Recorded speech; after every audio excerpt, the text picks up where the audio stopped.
"You're in the wrong class, sweetheart. Try yoga next door." His voice sliced through the dojo like a slap, loud enough for every student to hear. He pointed at her, smug as laughter rippled across the room. She didn't move, didn't even blink, just stood still, back straight, eyes calm, a simple grey t-shirt clinging to her frame, white belt tied tight. Emily Parker, no special gear, no attitude, no need to prove anything.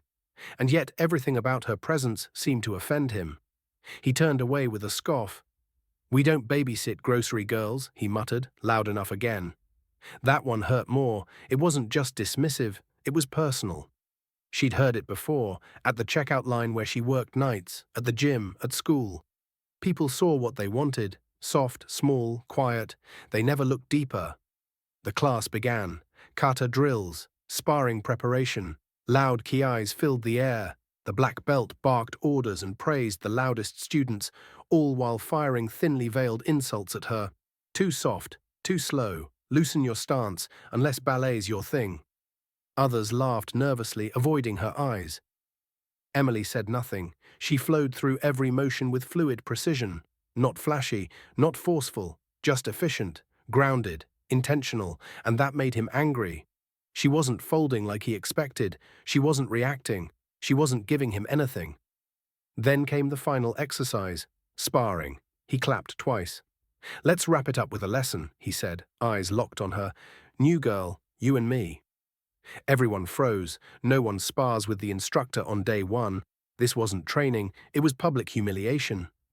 Emily stepped forward without hesitation. She bowed. The mat was quiet. The energy changed. He circled her, bouncing lightly on his toes, relaxed but with an edge of aggression. "Defend yourself," he grinned. He struck first. Low kick. She shifted. Clean dodge. He followed with a palm strike, strong and fast. She blocked barely. He narrowed his eyes. No more playing. He lunged in full force, ready to overwhelm her with speed and pressure. But that's when it happened. She moved. One seamless motion. Pivot, drop under, grab wrist, twist, leverage. And then, impact.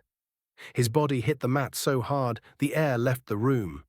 Silence. His ego collapsed before anyone could speak. She stepped back, bowed politely, and said nothing. She didn't gloat. She didn't grin. She didn't need to. What they didn't know, what none of them ever thought to ask, was that Emily had been training in traditional Aikido since she was 6. Taught by her father in quiet dojos, barefoot on hardwood floors, year after year without chasing belts or praise. Her art was about energy, redirection, timing. It wasn't about force, it wasn't about ego. And it certainly wasn't about showing off in front of a crowd. She never wore a black belt. Not because she didn't earn one, but because she never needed the label. Her strength wasn't in titles. It was in stillness. She'd come to this dojo on purpose. She'd heard the stories, how women were treated, how beginners were broken down. She wasn't looking for validation. She came to confront a system that laughed too loud and listened too little. And when she was mocked, belittled, and set up to fail, she didn't argue. She didn't defend herself with words. She waited, and when the moment came, she let her skill speak. The instructor stood slowly, eyes wide, pride shattered. He opened his mouth, but nothing came out. What could he say? That she got lucky? That he slipped? The room remained frozen, and then, slowly, one by one, the students started to clap. Not loud, not forced, just honest. Even the senior belts bowed in her direction, not because they were told to, but because they saw what real mastery looked like. Emily walked off the mat, picked up her bag, and left without a word. Unshaken, unbothered, unforgettable. The next week, the dojo wall had a new rule posted in bold ink. No assumptions. Only observation. And below it, a name, Emily Parker. The girl they mocked, the girl they underestimated. The girl who, in a single movement, taught them all what power really looks like. So never judge someone by their belt, their job, or how quietly they carry themselves.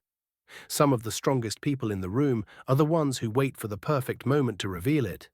And when they do, they change everything. Before we end this story, let us know in the comment where are you watching from.